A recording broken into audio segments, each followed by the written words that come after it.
simple gathering with friends turns what should have been a fun memory into a search for answers.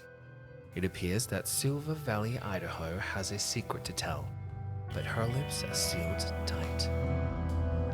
Okay, let's go. Burr, isn't it cold in here today? Yes. No, not the temperature, you dickhead. The case. Oh. That's yeah, right. Dickhead. It's a cold case. Oh. It's not just a cold case, it's kind of like 4 cold cases wrapped in one. Ooh, that was an excited one. Cold case. Oh. Yeah, kind of like a bunch of cold cases, but just in one thing. It's about this particular area. Because today's case is about Silver Valley, Idaho, but by extension, Brianna Cook, Dylan Parker, and Ashley Sullivan. I don't think I've ever heard this one before. That's why I picked it. I like that. It's not actually why I picked it at all. Because this place also had not come across my radar either. And I was like at work the other day and I was talking to a colleague about one of the other cases that I had done recently, right? Yeah. And they're just like, have you heard about Dylan Parker? And I went, no, I haven't. And then she told me a little bit about it. And I went, okay, I might check that out. And my curiosity got the better of me. And I went and checked it out. And now it's today's case. There you go. But before we jump in to the case, elbow deep, how about we learn just a little bit about Silver Valley, Idaho? Yes, thank you. I do like that name, though. Silver Valley? Yeah. Silver Valley. All right. Silver Valley, Idaho is located in the northwest of the United States in the Coeur d'Alene Mountains. That's right. Ooh. And it's a part of the Shoshone County, which boasts like a really small population of like 12,800 people. A what? A small population. The name of the town? Shoshone. Say it again. Shoshone. And in 3 times. Shoshone, Shoshone, Shoshone. I don't know that name. I was just like, Shoshone. I was like, Shoshone. Shoshone.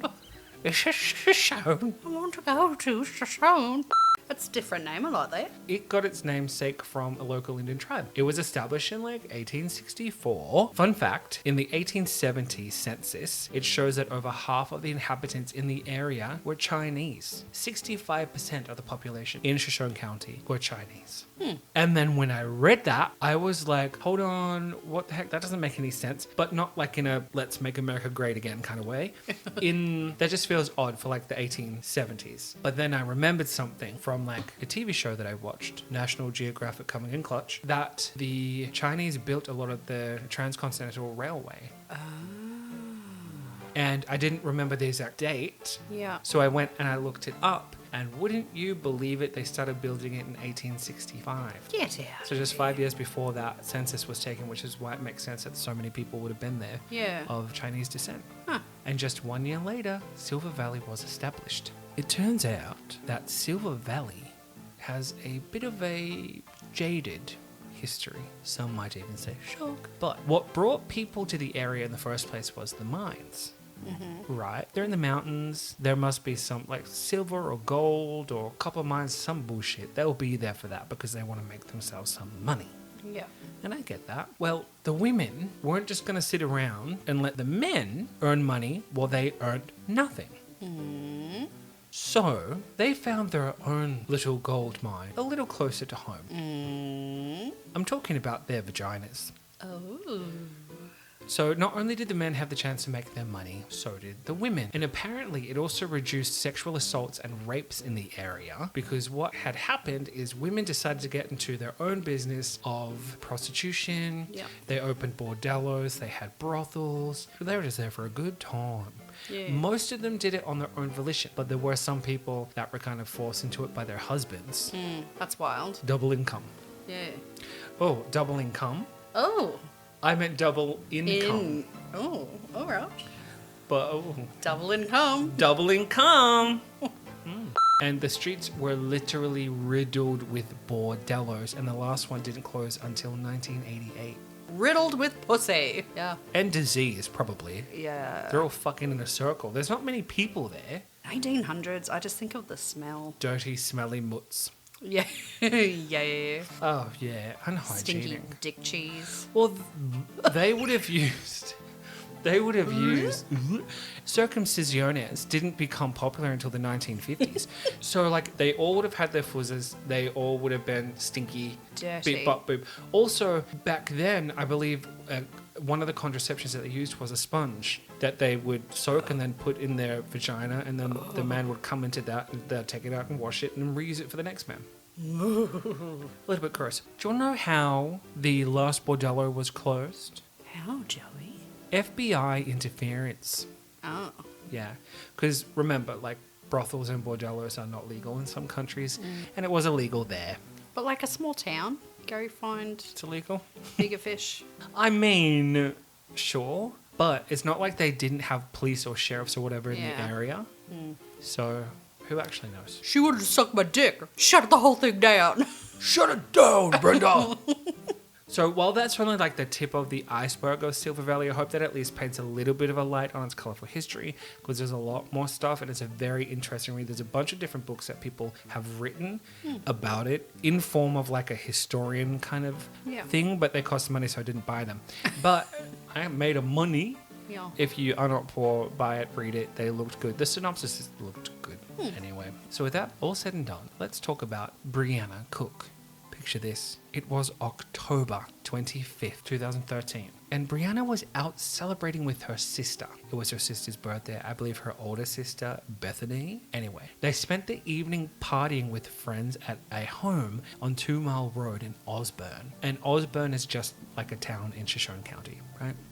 Apparently, there are police reports that show that drugs and booze were at the party that evening. Though it's got to be said, I don't know how that is going to be reported on. Like, who reported that? Like, yeah, maybe they did some investigation up, but whatever. That's for later. That doesn't really matter. So, Brianna gets angry and storms off out the party. Yeah. She's like, I'm fucking shit, Bethany. I'm fucking done. It still is not clear to me what ruffled her feathers, but she certainly was not interested in sticking around, so she fucking gunned it. She's like, I'm out of here, bitch. I'm fucking leaving. I'm fuming. I've had enough and I'm out of here. That's right.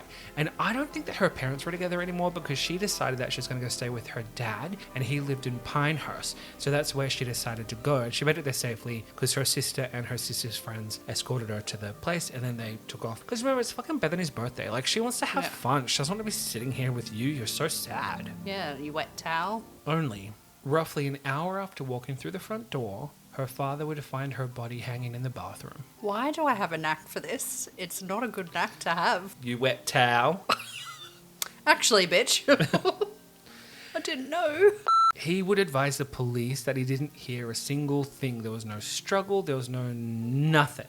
Now, I know what you're thinking. This poor girl was sad. She was frustrated, whatever. She sudoku'd herself. Okay. How is this any different? Well, what makes it different is kind of how she left the party. And when she left the party, she was heard saying, I'm not staying quiet any longer. I will not cover for them anymore. She clearly knew something. There was also the fact that the coroner cited injuries to her finger, leg, and lower lip. And what is also really weird is that her sister Bethany said that she saw a contusion on her sister's head shaped like an egg, which was not on the reports Oh, and was not really accounted for. that's weird. Well, what's weirder is that Bethany also said that the shower area itself is so small, like the shower is so tiny, that if she, Bethany, were to hang herself, she would have to do it on her knees because of how low the actual frame was. Yeah. So she's like, how can you hang yourself with your knees on the ground? Like, it doesn't... Yeah, you'd have... Yeah. It doesn't make sense. Not to mention, this is like, what, the third or fourth little oddity? Brianna had a very strange little quirk. She never learnt how to tie a knot. Oh. She also never knew how to tie her own laces. Oh, shit. So how could she tie a series of complicated knots on an extension cord around her own neck? Ruh-roh. How? Doesn't sound possible, right? Impossible. So the cause of death was officially Sudoku, which was kind of like a result that the police were all too pretty quick to accept. However, the deputy coroner, David Roos, said that the crime scene was contaminated because it wasn't like a closed crime scene. Yeah. So people kept coming and going willy-nilly through the doors, through the house, dragging whatever debris, everything. Like that, what was that case that you did? Like that one. Yeah. Yeah. I don't remember. The farmhouse. Hendrik Kaifek. Yeah, that one. So that's just shitty police work then, not securing the scene. Right-ro. And police said that there was no sign of foul play, but Roos would maintain that there was just a feeling in the air and this wasn't right, that they had a dead teenager. He couldn't put his finger on what was wrong, but something just felt not right. What about the whole not being able to tie a knot? Did the cops know that? Yeah. They're like, oh yeah, well, she learnt and she fucking did it. Okay. Just because it looks like a Sudoku doesn't mean it is a Sudoku. That's right. And there are lots of people who try to stage things to look like a Sudoku. You question it. Oh, it's not taught. Nah. But she doesn't know how to. Nah. That's ridiculous. And just 78 days after Brianna's passing, Dylan Parker would attend a party. 10 points to Slytherin if you can guess where this party was. The same place. Correct. At a home on 2 Mile Road in Osborne, the same home the previous party occurred in. I like this. This is fucking weird. Isn't it I weird? like it. Dylan was really close with his mum, and they would exchange at least 12 messages a day, on text. Yeah. 12 is not a lot, but it's kind of like they're checking in on each other, seeing how each other are doing, which I think is really sweet, and we need more guys like that. Because a lot of them are like, no, fuck you, my mum. I'm busy. I'm hanging out with my friend, mum. Fuck her. I read somewhere that they were originally from Montana, and there are other places that said that they weren't, and that he knew the area and whatever. So I'm not sure exactly what to make of that. But he had been in the area for at least 1 to 2 years, probably more, depending on what outlet you actually read. Anyway, he was at this party, and he walked into a room and saw Bethany, Brianna's older sister. She was asking around the room to see if anybody knew anything about her sister's death. Yes. The second he walks in, they all ask him to leave the room. He gets kicked out of the room. Okay. Why? We will never know. Because not long after that, he messages his mum. He's like, Mum, I want to go home. Can you please pick me up from 76 gas station? I'm going to walk there. It's about less than a mile, south of where they were. I'm going to walk there. Can you please pick me up? Apparently, he sounded like a little panicked in the way he was speaking. As to what, I don't know. His mum goes to the gas station, less than a mile away from where this house is, on 2 Mile Road. Mm-hmm. And she waits. He doesn't show up. So then she messages him. He doesn't reply. She calls. He doesn't pick up. She then decides to start driving around the neighborhood to try to find him because it was a short walk away, it wasn't far. She can't find him. She tries to call him at 4 a.m. His phone now goes straight to voicemail and he's nowhere to be seen. Did she know he was at the party? Yeah. Knew the address as well? I don't know if she knew the address. Yeah. Because first of all, I'm like, why are you getting your mum to pick you up from somewhere else unless you're hiding something or you don't want to hang around? Yeah, I generally don't know why the plan wasn't to pick him up from the house directly and instead be like, I'd rather be picked up from this area. Can you get me from there? Yeah. To me, that's a bit weird. Very weird. But this whole thing is weird. I'm like, yes. I'm on the edge of my seat. Literally. 10 days later, his body would be found north of the party house in a heavily wooded ravine. And you might be thinking, okay, this guy was a little bit drunk. Sounds like he mistakenly went in the wrong direction. Well, the hole in that story is that 2 Mile Road went north to south. Mm-hmm. To the south, you could see the city lights of Osborne. Mm-hmm. So you know what direction you're going in. Yeah. To the north, there were no street lights, no house lights, no nothing. So you're either walking toward light or walking toward darkness. I don't like that. That's creepy. So even if he were blind drunk, he would have known what way to go, right? And how was he found, you ask? Good question, by the way. There were 2 people driving their ATVs late at night and they crashed them. So they were like, fuck. It was dark. They were like, we know where they are. We know the area. We're going to come back in the morning. We'll collect our stuff. We'll tow it. We'll whatever. They go home. They get a good night's sleep. They get up. Sparrows fart. And it's not just their ATVs they find. It is also Dylan's body. Oh, no. What a sight. Right? Oh, no, thank you. Only he wasn't wearing any pants and his boots were missing.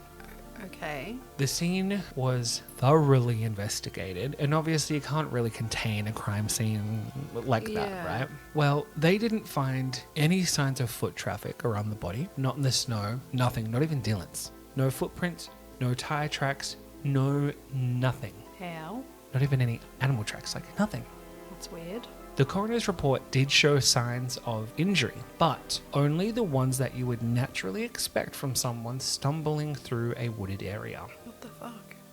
They did a toxicology screening, so they checked him for alcohol and drugs. He had both alcohol and drugs in the system. However, they did not elaborate on what drugs were in the system. Okay. So it could have been, and it could have been marijuana. They didn't say. Yeah. Right? And, well, I was thinking, let's say he's at a party. We've all been to parties. We've all done fun things before, whatever, before we got old. And let's say you know that your mum is going to be picking you up that night, right? Yeah. You're hardly going to pop a molly if you know you're going to be going and spending time with your mum.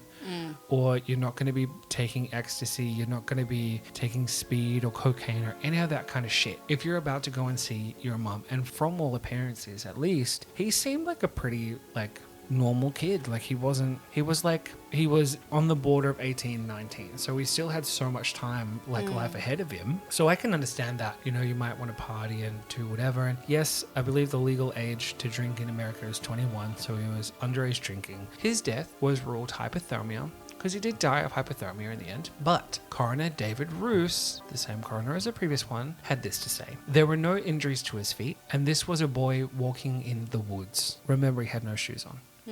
I know it's been argued away that a lot of the scratches on his body were because he was staggering around the bush and trees, yet the bottom of his socks were clean and no injuries were to his feet. Yes, he froze to death. Yes, he was inebriated under the influence. I won't dispute any of that. But I don't believe this boy wandered up all on his own and laid down and died. That sounds like a drink spike to me. The old wait till he's knocked out, take him out. But it's pull his pants off, maybe as a joke. Hypothermia. Well, see, the other thing is, though, because I did so much research, when I thought it was just about him, because originally I was just doing the thing about him. And then the more I dug, the less information there was about him. So I was like, I'm going to have to make it about the area. I'm going to have to make it about all of the cases in the area that we can see, because his is such a small portion. But that led me down a rabbit hole. I searched what the temperature would have been at that day, at that time of the year, during the hours that he would have been outside. It wasn't below freezing. It was about 0.6 degrees, I think, was the coldest that it got. Yeah. And that's in Celsius, not Fahrenheit. So I think it was 30, 35. I think there are things that I can't get my head around the way that they do Fahrenheit. And then I had to research hypothermia. How cold does it have to be outside to get hypothermia? And then it talks about, well, what it's based off is if your body temperature, so your core temperature drops below 35 degrees. And if it does, then you're at risk of catching hypothermia. So it can be anything. Although if you're in, I believe, in temperatures 50 below, again, I'm not sure if that's Fahrenheit or Celsius, you can catch hypothermia within as little as 5 minutes if you're not properly insulated. Or if you're out in the cold and you start running and sweating. Sweating in the cold can get you killed. I was going to say, if it was water or something put on him. Yeah, if you're wet, whatever. But interesting. They did not see any signs of foul play. So it was just ruled hypothermia.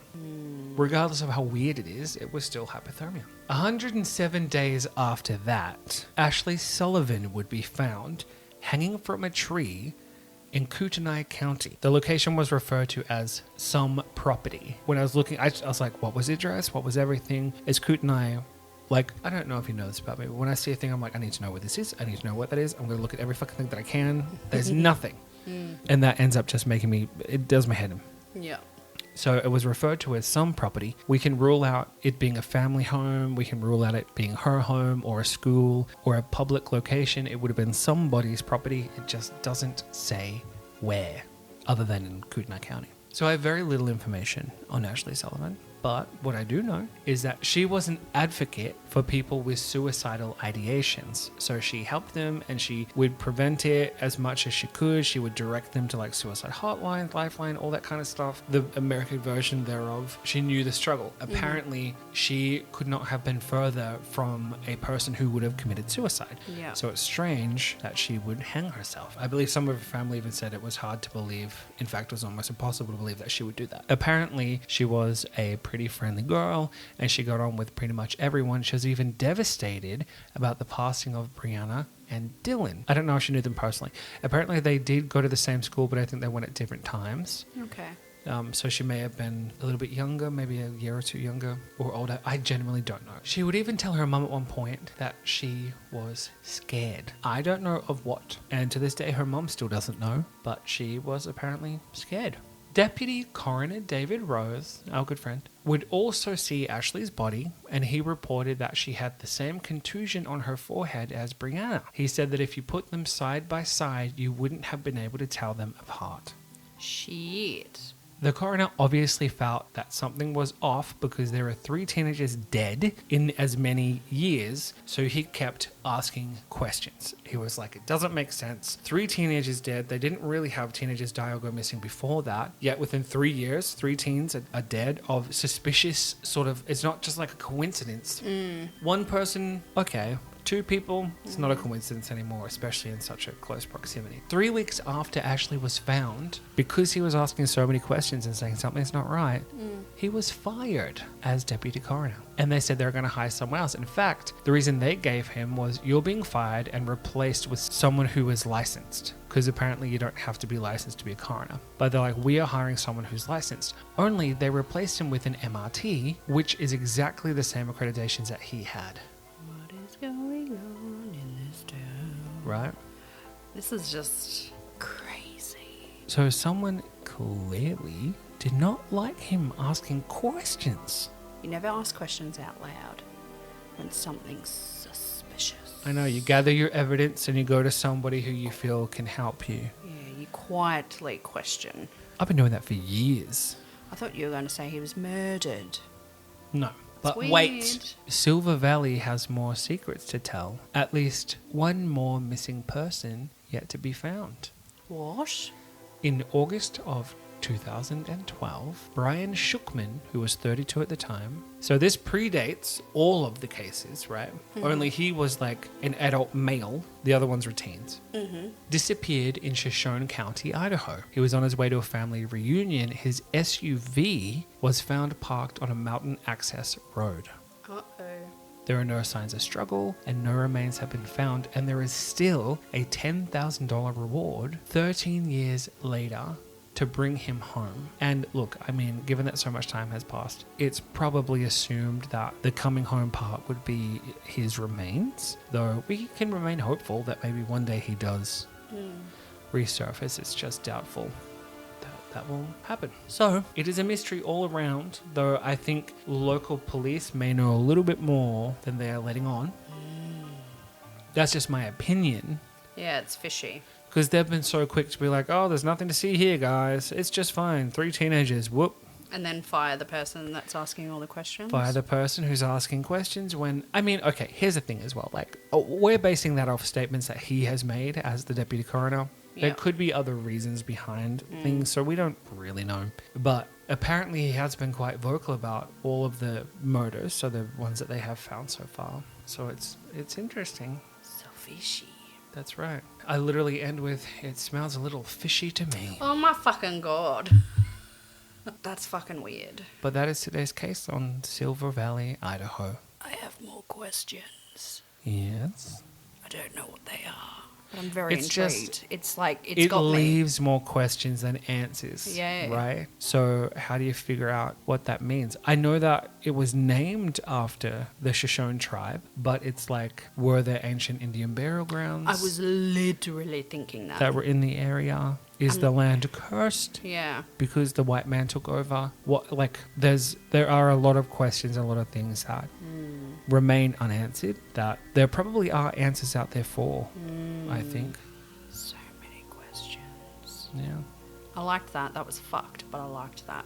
But I also thought that I'd give one that was like, yes, I know that we covered topics of Sudoku and death in general, but I didn't have anything about graphic, gory, nothing today, so don't come at me with that shit. No, it was very interesting.